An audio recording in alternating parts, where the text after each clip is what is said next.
Salut! Sunt Laura Laurențiu, bucătar și food blogger la lauralaurențiu.ro și mă urmărești azi în bucătăria mea. Vreau să-ți arăt cum fac eu o rețetă pe cât de rapidă, pe atât de delicioasă, fasole prăjită în stil mexican, făcută după rețeta de frijoles refritos, ca de la mama ei. Hai să vedem ingredientele simple de care ai nevoie pentru rețeta asta.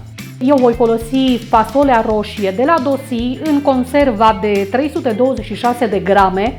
Voi folosi două astfel de conserve și în total în ambele conserve am cantitatea netă de boabe de 570 de grame. În ceea ce mă privește, aleg întotdeauna legumele conservate Dosi, fie că este vorba de fasolea roșie, fie că e vorba despre altele. De ce fac asta? Pentru că aceste conserve Dosi sunt produse de o calitate premium, conțin doar legume, apă și sare, niciun fel de conservanți, coloranți sau altfel de aditivi, iar legumele sunt recoltate la momentul optim de coacere. Mai am nevoie de o ceapă de mărime medie, are cam 60-70 de grame, un cățel mare de usturoi, dacă sunt mai mici puteți folosi 2, două linguri bune de ulei, e ulei de floarea soarelui obișnuit, și voi folosi și un ardei iute, chili roșu. Rețeta e destul de permisivă, probabil că și în Mexic se face în diferite feluri, dar și tu o poți adapta după gustul tău. De exemplu, dacă nu vrei să folosești ulei, poți să folosești untură de porc și va avea un alt gust. Poți să folosești și grăsimea rămasă după ce ai prăjit puțin bacon. Poți să folosești sau nu ardei iute pentru o variantă mai puțin picantă, dar la fel de permisivă este și din punctul de vedere al servirii. Aceste fasole prăjite se pot servi atât ca garnitură lângă alte preparate, cât și ca fel de mâncare în sine, alături de un orez mexican. Iar eu astăzi mi-am propus să îl servesc cu guacamole și cu niște chipsuri de tortilla. Pentru guacamole voi folosi avocado, ceapă verde, ardei chili, roșii, frunze de coriandru proaspăt, niște lămâie. Voi începe cu guacamole, care trebuie să aibă un pic de timp să stea la frigider. Voi toca 3 fire de ceapă verde, apoi voi tăia avocado și o să-l scobesc de pulpa verde. Îl toc în cubulețe, îmi place că e un avocado bine copt și e cremos, sper să fie toți la fel. Adaug zeamă de lămâie peste avocado ca să preîntâmpin oxidarea. O să toc și câteva roșioare, am 7 bucăți aici. Adaug și roșiile peste avocado și ceapa verde.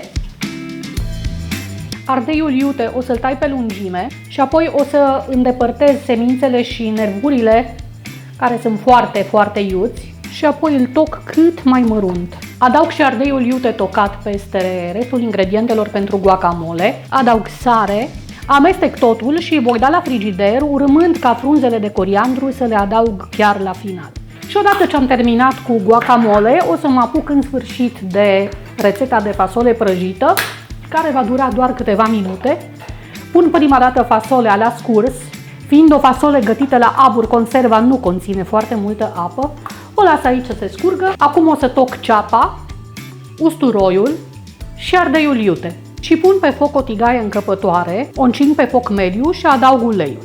În uleiul deja încins adaug ceapa tocată, usturoiul tocat fin și ardeiul iute.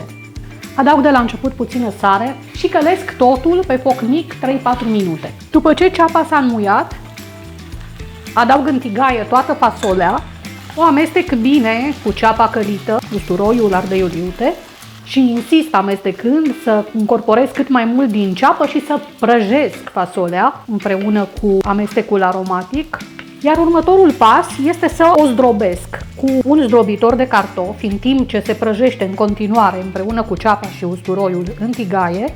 Evident că fasolea se poate mărunți și cu robotul de bucătărie la final, dar eu o prefer astfel, cu o textură mai rustică. Recomand să încerci la fel.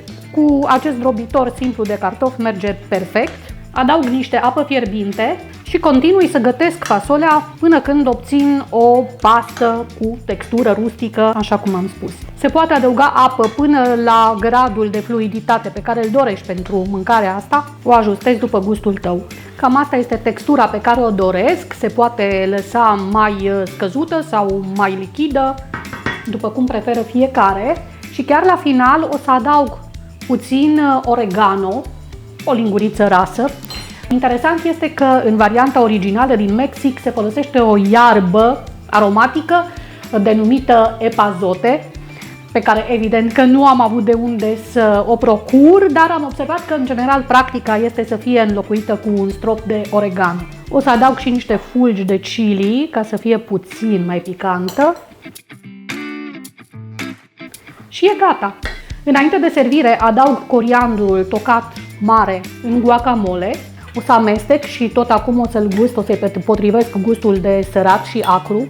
Și da, știu că această nevinovată iarbă, coriandrul verde, probabil că nu este pe gustul tuturor, însă este aroma recomandată acestui tip de preparat care vine dintr-o altă cultură culinară, cea mexicană. De aceea recomand să încerci măcar o dată, să vezi dacă îți place coriandrul în această combinație, iar dacă nu, se poate înlocui cu pătrunjel verde. Și uite, fără să-mi fi propus să fac asta, îmi dau acum seama că această fasole prăjită în stil mexican, servită cu guacamole și cu chipsuri de tortilla, e o mâncare de post foarte hrănitoare și foarte gustoasă. Dar cred eu că în nicio casă nu ține toată lumea post, așa că unele porții vor fi îmbunătățite cu un ochi de ou moale și cu un pic de bacon, pentru că mi-a spus mie odată un mare înțelept că orice lucru bun devine încă și mai bun cu niște bacon crocant.